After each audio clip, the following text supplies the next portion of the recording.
hey guys, welcome to my first ever Quantico taped video. We had a live chat just a little bit earlier today, but I just want to thank all of you who recommended this show to me. I binge watched it on the ABC app when it was on for the first half of season 1, and I really loved it, so I'm excited to do videos on it for the second half of season 1. So that being said, not a ton of stuff happened in this episode, but I thought one of the bigger reveals was we learned that Caleb's dad, Clayton, died in the second terrorist attack. He was not a huge character, but still kind of shocking that he died. He was also the person Shelby was having an affair with, so I was a little bit surprised there. Thumbs up if you were surprised too.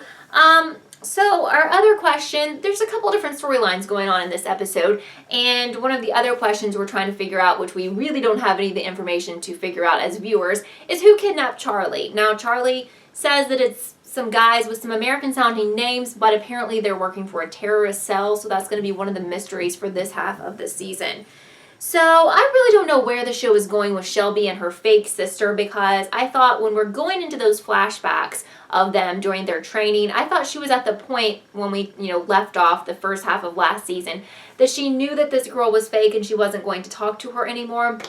But we see her instant messaging her, so I really don't know what's up with that. That whole scenario is very, very shady to me, and we see that it plays a bigger part in the show just a little bit later in this episode. So something I wasn't too excited about was to see that the class that graduated before, I guess they'd already graduated, the class before the class of recruits we know, some of those people combined with the class of recruits we know. So this had me extremely worried, because I thought now we have all these people who could potentially be our terrorists.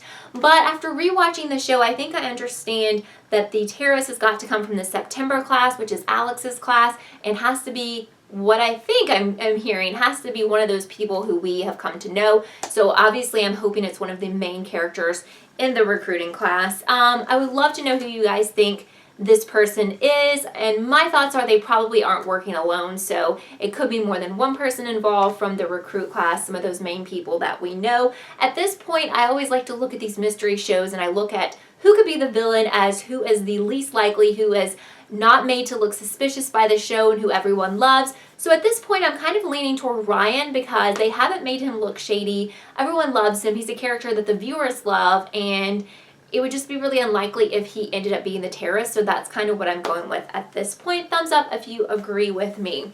So Alex, we see her testifying that she definitely thinks Elias wasn't working alone on this second terrorist attack, which I think us as viewers all agree that there's no way that he was working alone. But however, everyone else in the show involved with the FBI and the other recruits think that he absolutely did work alone, and that Alex is kind of crazy. So what do you guys think about that? I thought that was really strange. We learned that the public actually is with Alex on this, and they support her and think she's right in thinking that at least one other person was involved. We see that from TV news reports. So there was a guy named Duncan in this episode, and honestly, I could not remember who this person was, but he jumped off a bridge, killing himself, and before he did, he had like a message from Alex basically saying something like he thought he had no other choice. I could not figure out who the heck this person was, but someone in our live chat said that he was possibly the person who helped her get out that video, like from the fake, from this show's version of Anonymous. So I think that is probably who it is. Simon testifies that he's absolutely sure that Elias worked alone, but I guess he's doing this to protect himself. I don't know. Otherwise, it was really shady, because I know there's no way that Simon can actually believe that. So, now Ryan tells Alex that Duncan was facing some jail time for some serious crimes, so that totally explains why he killed himself. I mean, obviously we're all smart enough to know there's way more to this story, and probably he was being blackmailed or threatened or whatever by this terrorist. So Alex ends up retracting her statement, and she says she now agrees that Elias did work alone. This makes the public go crazy and kind of, they're not happy with her at all, to put it mildly, and they actually start calling her personal cell phone to harass her.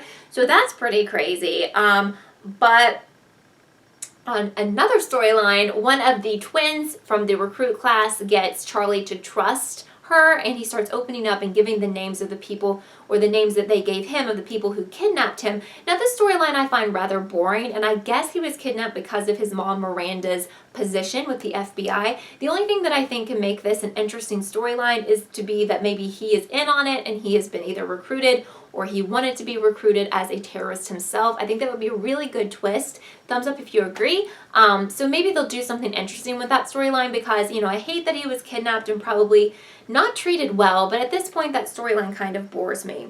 So we need to go back to the drama with Shelby's fake sister. It turns out her husband, or someone who says he's her husband, has surfaced in New York, and he's saying he meets up with Shelby and Caleb, and he says that his wife has been kidnapped and it's all Caleb's fault.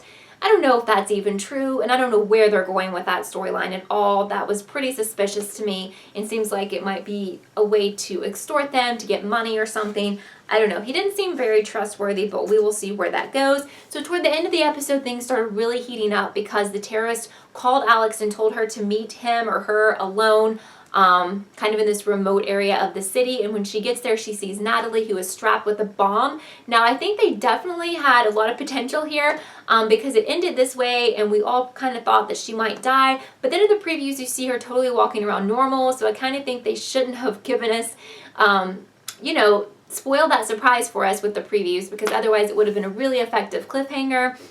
I thought it was pretty effective when I first saw it, but we did see from the previews that one of the main recruits, according to the show and the promo, is going to die pretty soon, maybe even in the next episode, so I think that's promising, and that's something the show kind of needs to do to keep the interest of the viewers at this point, because to be honest, I felt like the mid-season finale was kind of lame, and as much as I had loved the show up to that point, it kind of let me down, and this episode was a little bit slow, but with a promising ending. So I want to know what you guys think so far about this show and about what's going to happen for the rest of this season. If you are new to my channel, or you're not new but you've kind of browsed around before and you haven't subscribed, I would really appreciate it so much if you would hit that subscribe button and thumbs up this video if you enjoyed my review. I will be doing videos and live chats for the rest of Quantico Season 1, and the live chat information is down below. So thank you so much for watching this episode of Kellie TV. Bye guys.